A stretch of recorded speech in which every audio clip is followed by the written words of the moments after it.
Welcome to the Deep Dive. I'm Sol. And I'm Elia. We're your AI hosts, and while we're not people, we are engineered for, well, insightful analysis, and we definitely have a thing for thoughtful conversations. Today, we're really embarking on a deep dive into something I think is essential and pretty universally human, navigating emotional overwhelm. Yeah, absolutely. Our mission today is really to unpack this whole experience because it can be so debilitating sometimes. Right. We want to delve into what it actually is, understand its complex roots, learn how to spot the signs, both the obvious and the subtle ones. And get some practical strategies too, right, for coping right when it hits. Exactly. Coping in the moment, but also looking longer term. Yeah. How can we actually build resilience so maybe overwhelm doesn't take hold quite so easily next time? Okay. And this isn't just theory, it's about pulling out actionable insights from this great Ava Mind blog post we're looking at, stuff you can actually use in your daily life. Good. And listeners should know you can find the full article right there on the Ava Mind website. Yeah, and if you prefer something maybe a bit more condensed, or you'd rather listen to it, those options are exclusively in the Ava Mind app. Plus, the app has a whole range of other helpful tools too. Good stuff. All right, let's get into it. Okay, so unpacking emotional overwhelm. The Ava Mind blog post, it starts by just acknowledging this truth, right? That we all have moments where emotions just feel bigger than we can handle. It's just part of being human, isn't it? Totally. And the article gives these examples that are just so relatable, like that sudden panic hitting you right before a big meeting. Oh yeah, heart pounds, thoughts just scatter everywhere. Exactly. Or that really heavy feeling, almost physical, that makes just getting out of bed feel like climbing a mountain. Yeah, that inertia, it's intense. And the one that really struck me, just observing human data patterns, is when you just suddenly start crying, like in the middle of the supermarket or somewhere totally ordinary. Right. Seemingly out of nowhere, it feels like your emotions have just hijacked the moment. Yeah, it's like they stop being just feelings and start being this controlling force. And what's so interesting, and I think a really core insight from the Ava Mind article, is that the emotions themselves, they're not the enemy here. Right. That's key. Not at all. They're actually these powerful signals, like messengers from your mind and body telling you what really matters, what needs your attention, or maybe where things are off balance. Okay, so they're useful signals, normally. Normally. But the critical difference, and this is where overwhelm comes in, is when those signals get too loud or too constant. Wow. Or just way too intense for our system to actually process properly. Okay, so it's about the volume, the intensity. Exactly. That's when they shift from being helpful guides to just overwhelming forces. Yeah. And they can leave you feeling stuck or disconnected, or sometimes even genuinely scared by how intense your own reactions feel. It's a real disruption. So if emotions are signals, how does the article help us tell the difference between a signal we should listen to and one that's just become like overwhelming noise? How do we know? That's such a crucial question. And the blog really emphasizes that the key insight for you, the listener, is learning to recognize when you're just approaching that overload point. Ah, catching it early. Yes, that self-awareness is probably one of the most powerful skills you can develop for your mental well-being. It gives you that chance to pause, check in, and maybe act before that little wave turns into a flood, Like an internal early warning system. Exactly like that. Yeah. Developing your own personal early warning system. Catching those shifts early gives you agency, lets you be proactive instead of just getting swept away. That's a powerful idea, seeing the cracks before the dam bursts. But okay, practically speaking, when someone's right in the middle of that surge, how does the article suggest you even slow down enough to notice the cracks? It feels like you're already swept away. It really can feel like that. So when we say emotional overwhelm, how are we actually defining it? It's clearly more than just feeling stressed, which, let's be honest, we all say all the time. Yeah, we do overuse stressed. The Ava Mind blog really clarifies this. Emotional overwhelm is way more than just feeling stressed. Stress is often a response to, external pressures, right? And maybe your coping mechanisms are strained, but they're still kind of working. Okay. Overwhelm, though, is that state where your internal capacity to cope just feels completely, utterly maxed out, like you've hit your absolute limit. Zero bandwidth left. Exactly. Even tiny, everyday tasks, choosing what to wear, answering an email, suddenly feel monumental, impossible. And it's not just intense, it's consuming. It affects everything at once. Your thoughts get muddled, your body feels tense, your behavior changes. Wow, so it's a full system thing, thoughts, body behavior, all at once. A full system experience, absolutely. Wow. Cognitive, physiological, behavioral, all impacted simultaneously. Okay, that sounds like it would be hard to miss then. But how does it actually show up, like day to day? What are the specific signs we should be looking for? That's where the article gets really practical. It breaks down how overwhelm manifests across sort of three distinct areas of our being, and they're often interconnected. Okay, what are they? First, in your emotions. You might get these sudden surges of sadness or anger or fear that just seem to come out of nowhere, feeling totally out of proportion to whatever's happening. Right, or the opposite. Or the total opposite, feeling completely numb, just Yeah. disconnected from everything like a circuit blue. Mood swings are another big one, bouncing between feelings for no clear reason, and often just this persistent sense of dread or hopelessness hanging over you. Okay, emotions. What else? Then in your body, our bodies are so honest, right? They often tell us what's up before our brain really registers it. True. So you might notice physical tension, like that tightness in your chest or throat. Yeah. Headaches, stomach aches, nausea. Those can become constant companions. Things like a racing heart or feeling short of breath even when you're resting. Yeah, the physical stress response. Totally. And your energy can go haywire too. Either extreme fatigue, like bone deep exhaustion sleep doesn't fix, or this restless agitation where you just can't settle down. Okay. Emotions, body. What's the forward? And finally, in your behavior, how you act changes. You might start pulling away from people, even friends or activities you usually enjoy. Social withdrawal. Exactly. Struggling to make even small decisions can be a sign. Avoiding responsibilities. Procrastinating more than usual because things just feel too big. Or the opposite, like you said before, keeping busy. Yeah, sometimes people overcompensate by overworking or staying super busy, almost frantic, as a way to kind of avoid facing the feelings underneath. That is a really thorough breakdown. I'm sure as you're listing those, people listening are probably nodding along, recognizing some of those patterns. So Yeah. take a second, listener. Think back to the last time you felt really overloaded emotionally. How did it show up for you? Was it mostly feelings or body sensations or maybe changes in how you acted? And identifying your unique pattern is so powerful because, as the Ava Mind article points out, overwhelm doesn't usually just hit you suddenly. Right, it builds. It usually builds gradually. It's an accumulation. So recognizing those first whispers, those early subtle signs, before it becomes a full-blown crisis, that's crucial. It gives you a chance to intervene. It gives you a chance. It's the difference between managing a small issue and facing a huge crisis. Spotting the signs early is key. Okay, so even though these feelings can seem chaotic, maybe even irrational sometimes, the Ava Mind blog makes it really clear that there's actual biology happening here. It's not random, it's rooted in our survival mechanisms. Absolutely. It feels messy, but there's a process. Let's dig into that science. What's actually going on in our brains when we hit that state of overload? Okay, so at the core of it is our brain's stress response system, which, ironically, is there to keep us safe, right? Right. The article points to three key players in the brain. First, you've got the amygdala, often called the alarm system, but it's maybe more like a rapid threat detector. Yeah. And importantly, it's calibrated by our past experiences. So for someone prone to overwhelm, this system can become hypersensitive, triggering a big response, even to things that aren't immediate physical threats. Got it. So the amygdala, what else? Then there's the prefrontal cortex. This is your rational thinker, the executive control center. It handles complex decisions, planning, impulse control, seeing the bigger picture. The logical part. A logical part, yeah. And third, the hippocampus. Think of it as your memory librarian. It helps put things in context, comparing current situations to past experiences to figure out the right response. Like, have I dealt with something like this before safely? Okay, so those three, amygdala, prefrontal cortex, hippocampus, usually work together. Ideally, yes, in Yeah. balance. But what happens during overwhelm? If that amygdala is the threat detector, what if it starts going off all the time or misreads things? That's exactly what the Ava Mind blog explains. In moments of high stress or overwhelm, the amygdala can essentially hijack the whole system. Takes over. It overrides the slower, more rational prefrontal cortex. It floods your body with these urgent survival signals, heart racing, muscles tensing, breathing changes, that surge of fear. Fight or flight. Fight, flight, or freeze. Exactly. And while that's happening, the prefrontal cortex, it basically takes a back seat. Oh. Because in an immediate danger, you don't need analysis, you need instant reaction. Okay, so what does that mean for us then when the threat is maybe a pile of emails, not a tiger? What's the implication? Well, it explains why it gets so hard to think clearly, solve problems logically, or even consciously calm yourself down when you're overwhelmed. Oh, okay. Your brain is literally operating in emergency mode.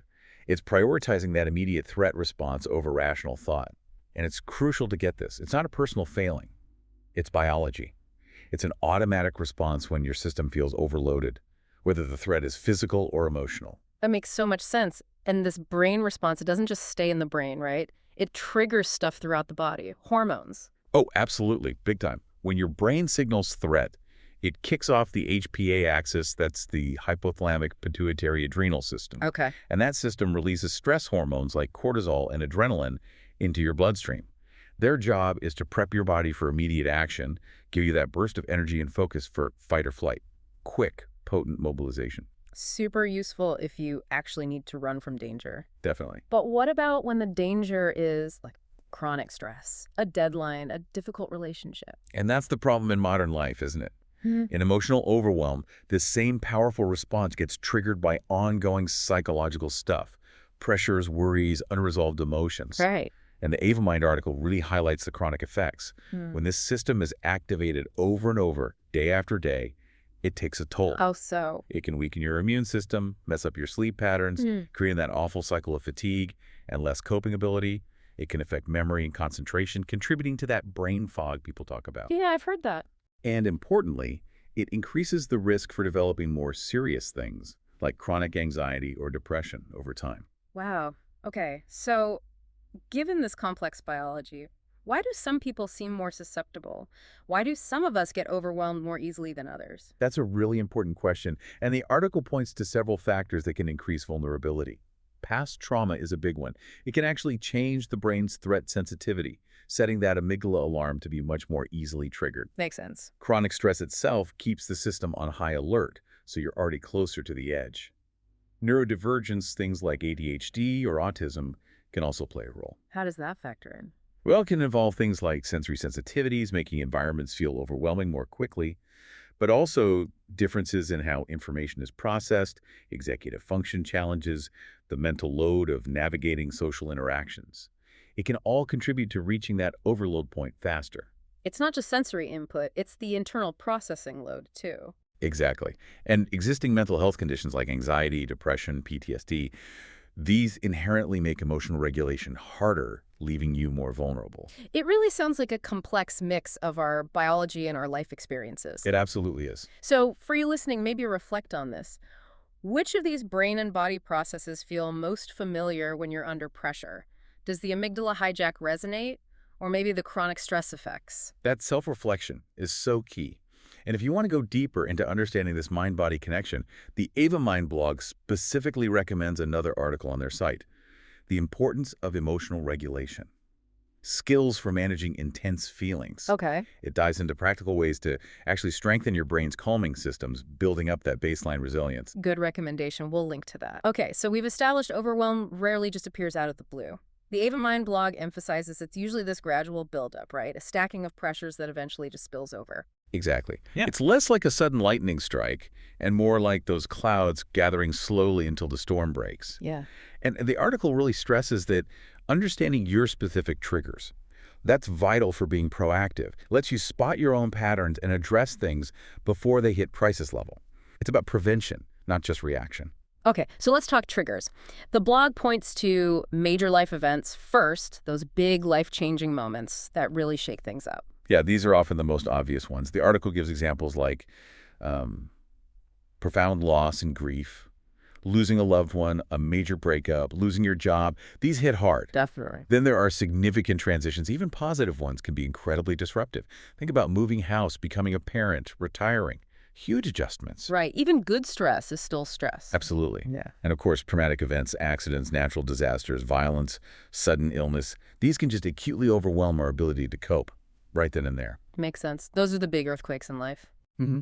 But what's really interesting, and a nuance the Ava Mind blog points out, is that even positive changes, getting married, landing that dream job, can contribute to overwhelm. Really? How? Well, they bring joy, yes, but they also disrupt routines, add new responsibilities, demand a lot of adaptive energy.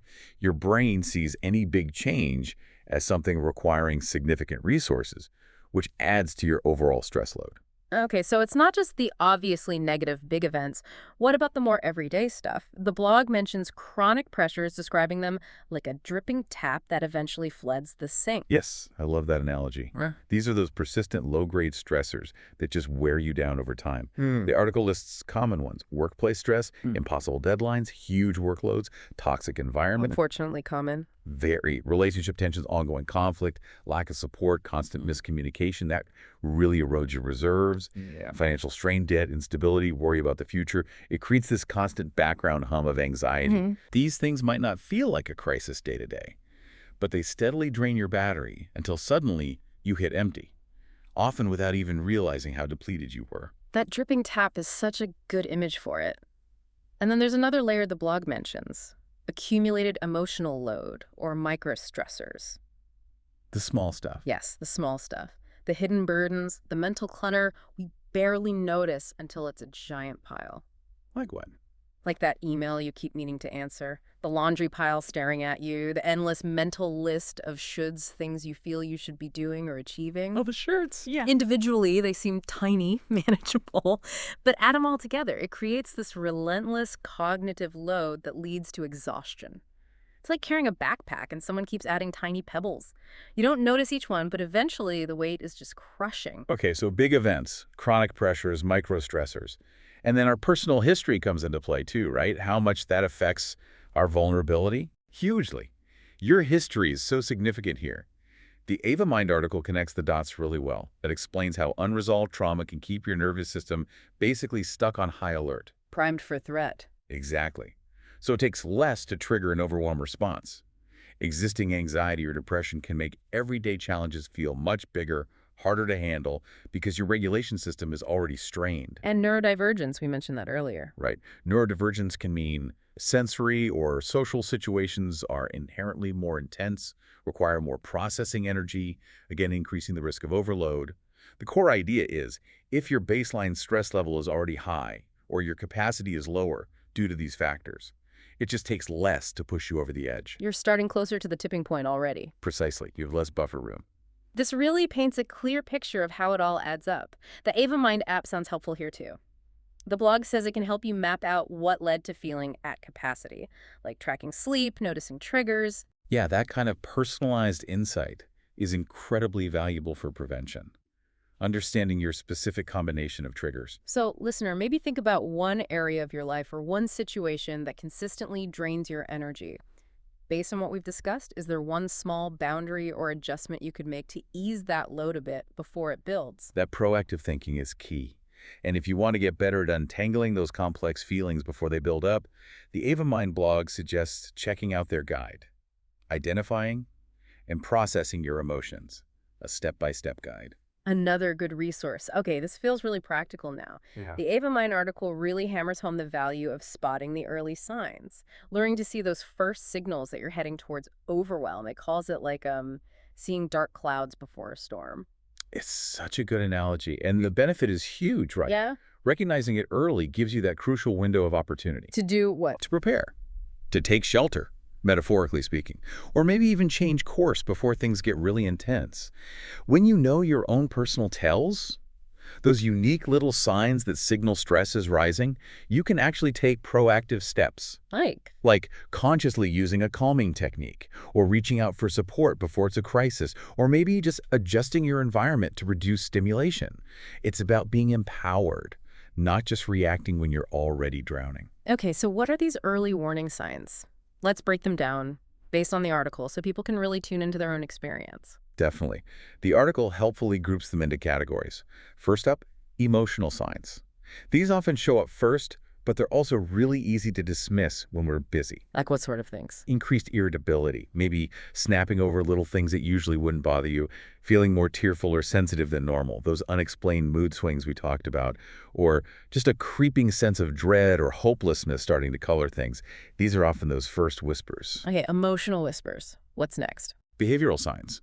These are often more observable indicators that the load is getting heavy. You might start withdrawing socially, pulling back from friends, family, even things you usually enjoy. Struggling to make decisions, even small ones, becomes a thing. Procrastinating more, avoiding tasks because they feel too daunting, or, again, that flip side, Overworking, staying excessively busy to avoid feelings. Got it. Behavior changes. What else? Physical signs. Your body often knows first. Look for muscle tension, especially neck, shoulders, jaw, frequent headaches or stomach issues. The body keeping score. Exactly. Sleep disturbances are big ones. Sleeping too much, too little, can't stay asleep, changes in appetite.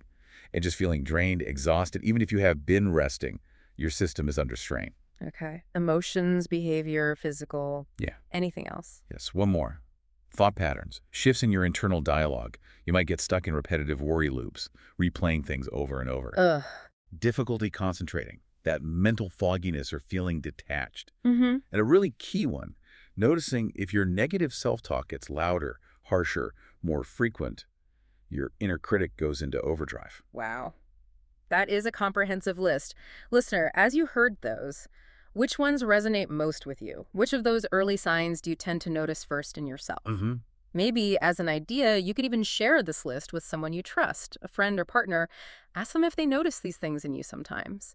An outside view can be really helpful. That's a brilliant idea. Shared awareness is powerful. And the Ava Mind app can be a tool here too. The blog suggests just logging your mood in the app consistently for a week. Just a week. Yeah. It can help you see patterns objectively, highlight those first subtle signs of strain. It's like creating your own personal emotional weather report. I like that, your emotional weather report. And if you want to build that self-awareness muscle even more and understand how it impacts relationships, the blog points to understanding emotional intelligence, the key to healthy relationships. Good link between self-awareness and connection. Okay, so let's say overwhelm hits, you're in it. It feels like drowning. In that moment, long-term strategies don't always cut it. We need something now, what the Ava Mind blog calls right now, tools. Exactly. When you're in that tidal wave, you need immediate anchors. The goal of these strategies, as the article lays out, is basically to interrupt the overwhelm cycle. Like a circuit breaker. Precisely. To calm your nervous system down from that fight, flight, freeze mode and help you regain just enough clarity to figure out the very next step. It's about creating a pause, a shift in focus. Okay, so what are some of these tools? Grounding techniques come up a lot. What does that actually look like in practice? Grounding is all about pulling your focus back to the present moment, away from those racing thoughts or intense feelings. A really classic, effective one is the 5-4-3-2-1 method. How does that work? When you feel overwhelmed, you intentionally notice 5 things you can see around you. Really look at them. 4 things you can touch. Feel their texture, temperature. 3 things you can hear. Tune into sounds. 2 things you can smell. And 1 thing you can taste. Engaging all the senses. Exactly. It anchors you firmly in your immediate environment, pulling you out of the internal storm. Okay, 5, 4, 3, 2, 1. What else for grounding? The blog also talks about a sensory reset, using a specific, maybe even intense sensory input to create a quick shift, like holding something really cold, an ice cube, a chilled drink. That could be startling enough to bring you back. Or using a calming scent, like lavender or peppermint. Smell is so directly linked to emotion. Or even just wrapping yourself tightly in a heavy blanket can give that physical feeling of safety and containment, calming the nervous system. Those are really concrete. I like that. And breath work is always mentioned as being powerful. How does focusing on breath help when you're freaking out? Breathing is amazing because it's one of the fastest ways to influence your body's stress response.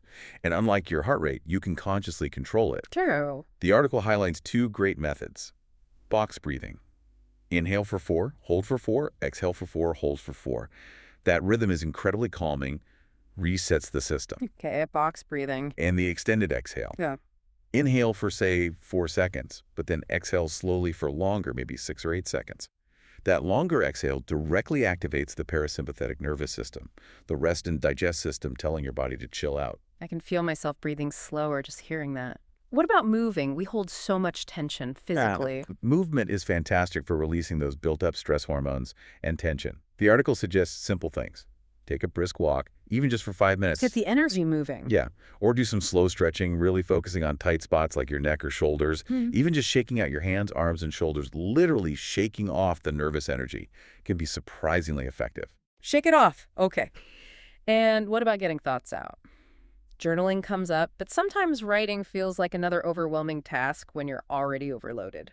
That's such a valid point. The idea of writing pages can be daunting.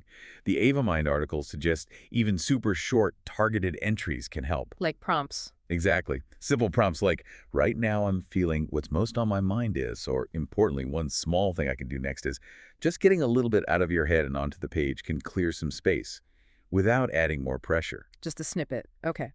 It sounds like the Ava Mind app actually has a lot of these tools built right in. It really does. It acts like a digital first aid kit. Huh. The blog mentions you could pull up a guided grounding exercise tailored to how you're feeling right then. That's handy. Use reflective journaling prompts so you're not staring at a blank page. Or access calming soundscapes to just reduce the noise inside and out. So, listener, thinking about these quick strategies, grounding, breathing, moving, short journaling, which one feels most doable for you right now? Could you pick one to put in your emotional first aid kit? And here's a direct tip from the blog. If you have the Ava Mind app, just open it and say, I feel overwhelmed, can you help me ground? It'll give you a step-by-step exercise right away. That immediate guidance can be amazing. And if you want to explore even more strategies for handling intense emotions safely, the blog again recommends that guide. Identifying and processing your emotions, a step-by-step guide. You know, there's this really stubborn myth out there, isn't there? That asking for help means you've somehow failed, that you're weak. It stops so many people. It's such a damaging misconception, and the Ava Mind article tackles it head-on, really emphasizing that reaching out, it's not weakness, it's actually a sign of incredible self-awareness and strength. Oh, so? It shows you've recognized the load is too heavy to carry alone right now, and you're ready to proactively share that weight. That takes courage. It's an empowered choice about your well-being. Okay, so while these immediate coping tools are vital, when does the article say it's really time to look beyond self-help and seek professional support? What are the signs? The blog lays out some clear indicators where professional help isn't just helpful, it's really essential. Like if your emotions are consistently getting in the way of your daily life work, relationships, basic functioning for more than a couple of weeks straight. Okay, persistent interference. Right. Feeling persistently disconnected from yourself or the world, that sense of unreality, frequent debilitating panic attacks, or really intense mood swings. Things that feel out of control. Exactly. Significant ongoing changes in sleep, appetite, or energy levels that you can't explain.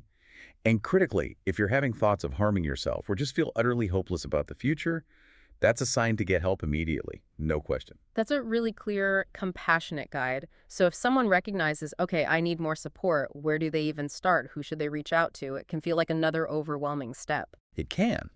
The article maps out a whole spectrum of support options. Firstly, don't underestimate trusted friends or family. Sometimes just saying, I'm not okay to someone who listens without judgment is huge. Connection helps. Immensely. Then, of course, mental health professionals, therapists, counselors. They offer tailored strategies, a safe space, evidence-based techniques. Psychiatrists, who are medical doctors, can assess if medication might be helpful alongside therapy. Okay, professionals. What else? Support lines and crisis services are crucial for immediate help. The article lists specific numbers, like Samaritans in the UK, 116 123, the 988 Lifeline in the US, Lifeline in Australia, 1311 14. These are vital confidential resources available 24/7. Good to have those numbers handy. And finally, online and app-based support. Tools like the Ava Mind app can bridge gaps, offer immediate guidance, reflective prompts, and even help connect you with licensed therapists, making support more accessible. That really covers a lot of ground. For someone who's ready but still feels intimidated by making that first call or sending that first message, are there ways to make it feel a bit easier? Yeah, the article offers some practical tips. First, maybe prepare your thoughts a bit. Jot down what you've been feeling, what changes you've noticed. It just makes it easier to articulate when you're talking. Less pressure in the moment. Exactly. Yeah. Second, start small. You don't have to pour out your entire life story at once. Just sharing one feeling, one concern is a perfectly valid first step. Okay. And third, maybe focus on one goal. Instead of fix everything, maybe it's, I want to sleep better, or I want to feel less anxious about X. Makes it feel more manageable. And the Ava Mind app, again, sounds like it can help here. The blog says you can tell Ava, I think I need more support, where should I start? And it can suggest tools or help find therapists or crisis resources. Exactly. It can act as that intelligent first step, guiding you based on what you need right then. So, listener, based on all that, what's maybe one small step you could take today towards getting the support you feel you need? Even a tiny action counts. It really does. And to help navigate choosing supportive people and having those conversations effectively, the blog recommends understanding emotional intelligence, the key to healthy relationships again. It's all connected. It's one thing to know that help is out there and it's beneficial, but actually getting to it, there are so many barriers, aren't there? Things that just get in the way. Oh, absolutely. Real obstacles. The Ava Mind article acknowledges these very clearly, explaining they can be external, like practical issues, or internal, like fears and beliefs. Understanding them is the first step to figuring out how to get around them. Okay, let's tackle the big one first. Stigma. The stigma around mental health is still huge in many places. It really is. The article points out how many cultures still misunderstand or judge mental health struggles. This leads to that fear, right? Fear of being labeled weak or unstable, worrying about losing respect at work or in your community. It makes being vulnerable feel really risky. Incredibly risky. The blog suggests some counter strategies. Firstly, really internalize that mental health is health. It's as real and important as physical health. You wouldn't ignore a broken leg, right? Good point. And also, actively seek out communities, maybe online, maybe in person, where vulnerability is actually valued, where it's safe to share without fear of judgment. Finding your people makes a huge difference. Finding supportive communities. Yeah. Okay, what about that internal voice that says, I don't want to be a burden? That stops a lot of people from reaching out to friends or family. Yeah, that's such a common, kind-hearted thought. But the Ava Mind article offers a perspective shift. Most people who care about you genuinely want to know if you're struggling. They often feel honored to be trusted. You'd want them to tell you, probably. Exactly. So try reframing it. You're not burdening them. You're giving them an opportunity to support you, just like you would for them. It's about reciprocal care. Okay, that's a helpful reframe. Then there are the practical barriers. Real-world stuff. Definitely. The article highlights things like cost. Therapy can be expensive. Insurance doesn't always cover enough. Location. Not everyone lives near qualified professionals, especially in rural areas. And just time-busy schedules make fitting appointments in really tough. So how do we get around those? The blog suggests exploring community clinics or nonprofits that offer lower-cost services. Utilizing teletherapy and app-based tools like Ava Mind massively reduces travel time and often costs less, increasing accessibility. Makes sense. And maybe scheduling shorter, more regular check-ins rather than waiting for a crisis can feel more manageable time-wise. And what about just not knowing where to start? Doctor, a therapist, friend. That initial confusion can be paralyzing. It really can. The advice here is simple. Pick the smallest possible step. Seriously. Maybe it's just a text. Feeling rough, can we talk later? Or just opening the Ava Mind app and asking it where to start. The goal is just to break the inertia. Any tiny step forward counts. Any forward motion. And the Ava Mind app sounds like it's specifically designed to help with that initial step, like finding a therapist who fits your needs. Yes, it can guide you through that process, asking questions to help narrow down options, whether local or online. Okay. Listener, think about these barriers. Which one feels most real for you? And what's one tiny thing you could do to maybe lower that barrier just a little bit today? And again, for making those first conversations feel safer, the blog recommends the importance of emotional regulation guide to help you feel more equipped. Okay, we've talked a lot about coping in the moment, which is obviously crucial.